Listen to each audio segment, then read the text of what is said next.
그러니까요. 제가 얘기하는 게 이런 어떤 취미나 취향에 따른 그러니까 엔터나 뭐 이런 게임 산업 같은 레저 쪽에 몰려 있지 산업에서 쓰이는 어떤 5G. 5G의 기능이 어떤 게 있냐 이거죠. 예를 들면 뭐 원격 진료가 그냥 4G만 하면은 영상을 보면서 뭐 문진하고 뭐 엑스레이 촬영한 사진을 같이 보면서 상담하고 이 정도까지 된다면 예를 들어서 5G면 직접 원격으로 로봇 수술을 할 수 있다든지. 네. 그러니까 5G가 말씀하신 대로 이제 원격 진료에서 로봇 수술에도 사용을 할 수가 있습니다. 왜냐면 저는 사실 의학 드라마 보면 수술실에 잘 가고 싶은 생각이 안 들어요.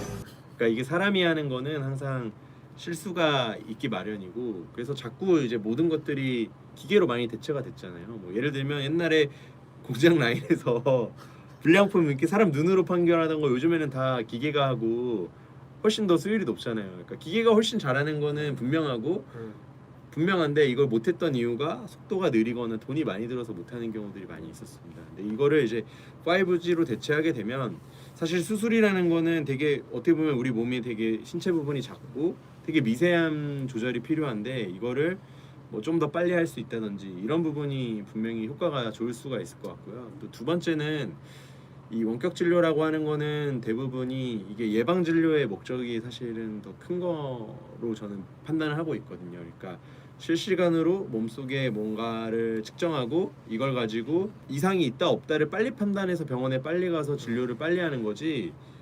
뭐 갑자기 의사가 아무것도 없는데 이 사람 심장 수술하거나 이거를 원격으로 하기는 사실 어렵거든요.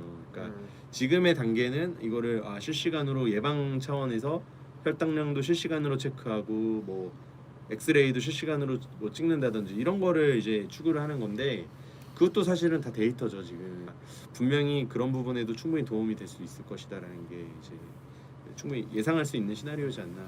5G의 산업에 얘기를 했을 때는 뭐 아무래도 자율주행 이게 이제 대표적인 5G가 꼭 필요한 기술이다 보니까.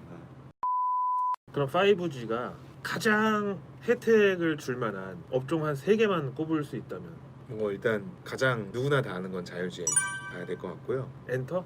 컨텐츠 프로바이더. 네. 게임과 엔터는 네. 뭐 기본으로 가는 거고요. 그 외에는 아마 AI 관련된 회사들일 것으로 판단하고 있습니다. AI. 네, 왜냐하면 이 AI라는 거는 데이터를 실시간으로 빨리 수집을 해서 빨리 판단을 해야 되는데 수집하는 데 속도를 5G가 단축을 시켜준다 하면 공부하는 속도가 다른 거죠. 내가 다른 거죠. 그래서 진짜 네. 테크의 이 발전을 보면 진짜 속도가 인간이 따라잡을 수가 없는 정도인 게 처음에 사물 인터넷 나왔을 때 IoT 그것만 해도 되게 혁신적인 개념이라고 생각했는데 지금은 이제 AI가 나오니까 IoT만 해도 약간 좀 아웃 오브 데이트한 느낌이 들어요. 그렇죠. 사물 인터넷 뭐 다 되고 있는데 뭐 이제는 그거를 관장하는 알고리즘까지 인간이 만들어냈는데 뭐 그런 거 보면 진짜 산업 발전이 빠른데 사실은 이 통신이라는 게 뭐 인간과 인간 간의 어떤 뭐 교감 네. 뭐 이런 것도 있지만 사실은 국가 안보나 옛날에 진짜 전 세계가 막 그 하루가 멀다 하고 전쟁할 때부터도 이 통신이라는 게 굉장히 중요하긴 했어요. 네. 그런 거 보면 지금 G2 미국하고 중국이 저렇게 화웨이하고 5G 패권을 놓고 싸우는 것도 이해가 되는데 그 외국 속담에 그런 게 있어요.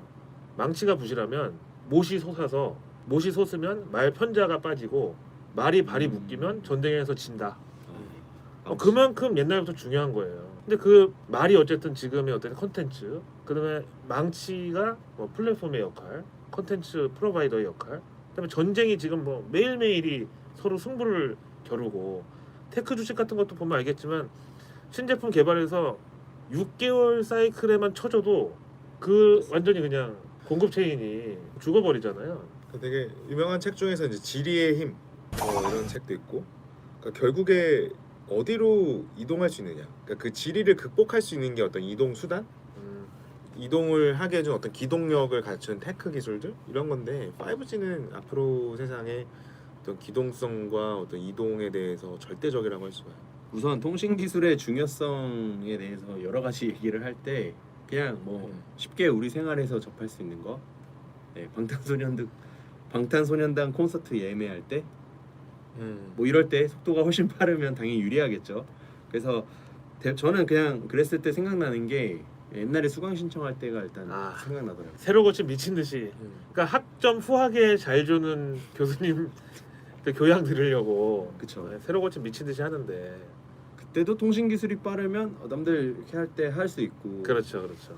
뭐 대표적인 게 또 저는 이제 추석이 되면 고향에 내려가는데 열차표 예매할 열차표 때 예매할 때 전 국민의 수강 신청이거든요. 그럴 때 굉장히 통신 기술이 남들보다 빠르면 유리하지 않을까. 그러니까 매일매일이 경쟁과 전쟁 속에 사는 건데 그 수단이 이제 통신으로 그러니까 역사적인 어떤 그런 배경하고 지금 똑같은 거죠. 그게 이제 수단만 IT로 바뀌었을 뿐이지. 저는 이제 쭉 역사들을 살펴보면서 미국과 중국의 지금의 싸움은 필연적인 부분이 있다. 특히 5G를 가지고 놓고 싸우는 거는 뭐 이런 생각을 좀 해봤는데요. 우선 뭐 첫 번째로는 로마 시대를 보면 뭐 우리가 다 알고 있는 게 뭐냐면 로마가 어떤 나라를 정복하면 가장 먼저 하는 게 뭔가요? 길을 닦는 겁니다. 로마까지. 그래서 모든 길은 로마로 통한다는 말도 있죠. 예. 네, 그래서 가장 먼저 통일한 국가들의 특징을 보면 그 통신망 정비를 한 거예요. 옛날 시대로 따지면. 그래서 로마도 그러네. 길을 길이- 먼저 닦아야 됩니다. 예. 길이 바로 통신망이네 지금 현대 사회에. 그래야지만 파발이 빨리 오고 갈 수 있고 그래서 의사결정을 빨리 할 수가 있는 거죠. 근데 항상 우리가 뭔가를 못하는 이유 중에 하나가 결제가 안 나서 못하는 경우가 많잖아요. 그 나라 운영에서도 마찬가지입니다. 이게 지방에서 일어난 일을 중앙정부에서 늦게 판단하면 거기까지 영토가 미치지 못하는 거죠. 그래서 옛날부터 중요한 기술이었고 그래서 전 세계 패권을 가진 국가들을 다 보면 통신 기술이 가장 압도적인 나라들이 전 세계 패권을 갖고 있었습니다. 그 다음이 아마 몽고인 것 같고요. 몽고도 딱 나라를 점령하자마자 역참제도라는 걸 시행했습니다. 그래서 오랜만에 들었다. 역참제도 간단하게 설명 좀. 네, 네, 역에서 뭐 삼각김밥 같은 거 먹는. 네. 우리나라로 따지면 지금으로 따지면 휴게소 같은 거를 많이 둔 거죠. 맞네, 비슷하네. 그래서 죄송합니다. 그 열심히 그 뛰어가는 의견을 전달하는 애가 휴게소에 쉬어요. 근데 우리는 지금 이제 휴게소에 들리는 이유가 차에 기름을 넣기 위해서인데 말은 이제 딱 뛰어오면 지치잖아요. 그러니까 거기서 말을 바꿔주는 겁니다. 다른 말.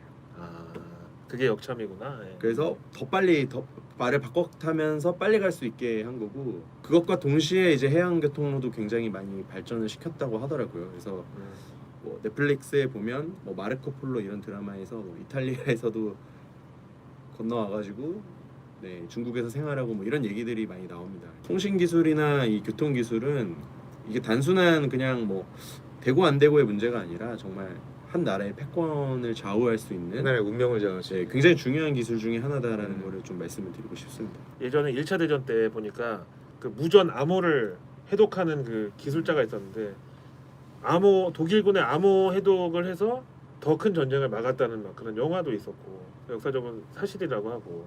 그러니까 모든 전쟁에서 딱 미국이 패권을 잡고 있는 이유가 인공위성으로 모든 거를 그러니까 항상 뭐 무슨 문제가 생기면 우리나라도 항상 미국의 군사 위성에 따르면 뭐 이런 얘기를 하고 가끔은 미국이 뭐 이미 한 5시간 지난 거를 주면서 야 이거 최신 정보야 이런 거 많잖아요. 뭐 38 로스 막 이런 거. 그런 건데 이게 이제 주식 시장에도 영향을 굉장히 많이 미쳤던 적이 있습니다. 옛날에 때는 한 2011년 10년 정도에 연평도에 북한이 대포를 쏜 적이 근데 그때 시간이 마침 장 끝날 때쯤 3시쯤에 쏜 거예요. 그래서 갑자기 주식시장 빠지는데 이거를 미리 알고 있었던 사람은 풋옵션을 사가지고 수익을 냈어요. 와 그걸 외국계는 좀 미리 알았을까요? 네, 그 차이가 블룸버그 로이터 쓴 사람은 이걸 미리 알고 풋을 친 거예요. 근데 한국에 있는 사람들은 주식시장이 왜 빠지지? 미쳤나봐. 이거 사고 손실 나고 뭐 이렇게 한 거죠. 근데 실제로 그 우리나라 내에서도 증권사 이제 프랍 트레이딩 부서, 그러니까 매매하는 트레이더들이 있는 부서는 실제로 인터넷선으로 매매 안 하잖아요. 네. 거래소와 전용선 써요. 그러니까 실제로 여러분들이 차트로 막 단타 하시는 분들이 1분봉 뭐 3분봉 본다. 일반 인터넷 아무리 광 케이블로 써봐야 여의도 트레이딩 부서에 있는 것보다 느려요. 이미 여기는 1분봉이 완성이 돼 있어. 그 다음 그려지는 거야. 와, 네. 야 이거 진짜 중요한 얘기다. 엄청난 네, 정보 맞습니다. 차이죠. 네. 단순한 뭐 예를 들어서 솔깃하거나 뭔가 그런 게 없더라도 속도 자체가 다른 거예요. 일본봉으로 팍 치고 올라가는데 나는 호가를 이거 제대로 잡았다고 했는데 거기는 더 그쵸? 빠른 그럴 수 호가로, 있죠. 네. 예. 더 빨라요. 더 빠른 건 사실이에요. 팩트예요. 진짜 결국은 통신이 여러분 이렇게 중요하네요. 현대 사회를 살아가는 데 있어서 중요한 돈과 정보와 모든 것을 다 관장하는 게 통신이네 이러고 보니까. 지금 5G 패권을 가지고 트럼프하고 시진핑이 막 싸우고 있단 말이에요. 과연 이 두 사람은 그럼 5G 패권을 잡으면 본인들이 뭐가 좋길래 저렇게 싸우는 거죠?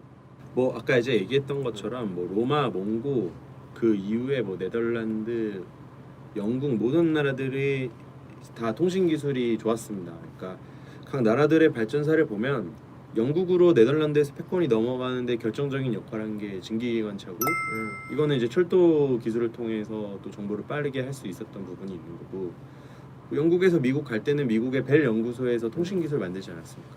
그러니까 이 모든 것들이 지금 통신 기술의 발달과 세계 패권 국가의 흥망성쇠가 어떻게 보면은 되게 그 나란히 가고 있는 거죠. 그러니까 미국하고 중국이 욕심을 내는 이유는 이거는 정말 필수적인 거다. 우리 앞으로의 발전에 그리고 전쟁에서도 결정적인 역할을 하니까 일단 이거를 서로 놓고 싶어 하진 않는 것 같아요. 그래서 뭐 누가 이기더라도 누구는 4G 쓸 때 누구는 5G 쓰고 이 정도의 격차는 아니겠지만 압권을 차지하고 싶어 하는 거는 두 사람뿐만 아니라 모든 나라의 정상들이 다 원하는 게 아닐까라는 생각을 저는. 그러니까 지금 어떠한 장소에서 다른 장소로 뭘 옮기고 싶은데라는 질문을 해봐야 될 것 같아요. 예전에는 어떤 물건을 빨리 보내고 싶었어.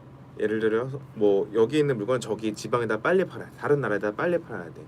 그럼 뭐 선박을 건조를 한다든지 뭐 수출기를 뭐 항로나 이런 걸 더 만든다든지 또는 더 뭐 카고기를 많이 늘린다든지 이랬는데 지금은 결국에는 단시간 내에 옮기고 싶은 게 뭐야? 물건이 아니거든요. 데이터거든요. 중국만 하더라도 뭐 전 인민들의 뭐 어떤 그 생체 정보 데이터나 얼굴이나 다 갖고 있다고 하잖아요. 그거를 빨리빨리 통제하고 싶어 하는 거고 그거를 그 국가를 넘어서 다른 나라의 어떤 빅데이터도 그렇게 보면 거의 제2의 냉전 이데올로기로 갈 수도 있겠네. 5G 패권을 잡는 게 결국 전 세계의 어떤 권력을 쟁취할 수단이 되잖아요. 근데 솔직히 중국이 좀 먼저 앞서 나간 건 사실이죠. 화웨이를 필두로 해서. 네. 그러니까 우리나라가 어떤 5G 부품주들로 굉장히 좀 이야기도 많이 되고 있지만 약간은 애매해요. 왜냐하면 화웨이가 되게 큰 삼성전자 입장에서도 화웨이가 또 고객사예요. 화웨이 통신 장비에 삼성전자 부품이 들어가면서도 화웨이 쓰지 말라니까 안 썼는데 미국이나 다른 유럽에서 수주가 나와. 그러니까 사실은 그 절대적인 어떤 계산기를 두들겨 보면 이게 과연 어느 게 조금 더 이득인가 이거는 좀 애매할 수 있어요. 사실 그래서 뭐 미국은 원래 4G 시대까지는 화웨이가 전 세계의 통신 장비에서 차지하는 비중이 가장 컸는데 이거를 5G가 됐을 때 돈을 쓰게 되면 뭐 결국 미국 부도 유출되고 나중에 뭐 이 장비를 통해서 우리 데이터를 빼가는 게 아닌가 이런 의심을 하고 있는 게 이제 미국의 상황이다 보니까 네, 이걸 빨리 꺾으려고 하는 것 같습니다. 그래서 화웨이 장비 쓰지 마 이랬지만 궁극적으로는 그렇지는 않은 것 같아요. 왜냐면 처음에는 강하게 얘기했다가 속도가 안 나니까 뭐 써도 모른 채 하는 듯한 느낌? 뭐 이런 거를 지금 뉘앙스를 주고 있거든요. 그래서 네, 제 생각에는 장기화 될 수 있고 분명히 지금 이제 장비 업체에서는 중국이 앞서고 있는 것도 맞지만 컨텐츠 부분에서는 아직 미국 회사들이 좋은 회사들이 많다 보니까 과연 이 둘의 싸움이 어떻게 끝날지 이거는 그냥 투자를 하는 사람으로서 이 시대를 살고 있는 사람으로서 계속해서 관심을 가져야 할 이슈가 아닌가 뭐 저는 그런 생각을 한번 해봤습니다. 사실 미국의 어떤 동맹 국가들은 다 화웨이 장비 쓰지 않기로 이미 네. 하고 있고 맞죠. 네 맞습니다. 근데 이런다고 과연 중국이 5G 패권을 포기할까요? 절대 못하죠. 네. 그리고 사실 포기하지 않더라도 지금의 시장은 미국하고 중국 양분화된 시장입니다. 그래서 저는 이제 이런 생각을 좀 해보는데요. 뭐냐면 미국에서 성공한 서비스면 중국에 무조건 카피캣이 있습니다. 그러면 미국에서 잘 나가는 거 중국에 똑같은 거 사면 수익 아직까지도 낼 수 있는 구간은 맞는 것 같아요. 대표적으로 미국에 아마존 있으면 중국에 알리바바 있고 미국에 테슬라 있으면 중국에 BYD 있고 뭐 이런 식으로 중국에 카피캣이 다 있어요. 근데 중국은 마침 이제 해외에서 물건이 못 들어오게 잘 막고 있으니까 이 안에서만 커도 전 세계 시장에 뭐 70억 인구 중에 한 14억이라고 하면 한 20% 정도 되니까 음. 사실 자기네 내수 시장만으로도 먹고 살 수가 있는 환경이고 그래서 그냥 버티기 정도는 계속하면서 기술 개발하는 데까지는 문제가 없지 않을까라는 게 제 그냥 개인적인 생각입니다. 그러니까 저는 이제 5G 결국에 오늘 얘기 많이 나왔으니까 실질적으로 도움이 되는 수혜 주식 이런 것들 보면 아까 이제 컨텐츠 뭐 이런 것들 얘기 나왔지만 작년까지 이제 중계기 관련된 장비 업체들이 많이 올랐잖아요. 근데 예를 들어 중계기는 뭐 어쨌거나 많이 생겼어. 그리고 이제 주식은 어차피 미래를 반영하는 성질을 갖기 때문에 뭐 한 2, 3년치 기대감 다 땡겼어.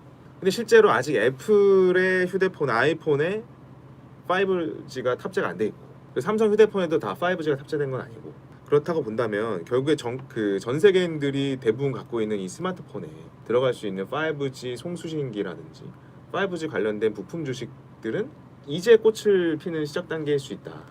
그래서 저는 5G 주식들을 볼 때 어떤 장비주도 좋지만 결국에는 모두 호주머니 속에 있는 휴대폰 속에 들어갈 수 있는 5G 부품 주식들이 뭐가 대장이냐 그걸 봤을 때 굉장히 큰 시세가 날 수 있다 이렇게 생각합니다. 자, 오늘도 긴 영상 시청해 주셔서 고맙습니다. 감사합니다. 여기는 신사임당님의 스튜디오입니다. 홍철 없는 홍철팀.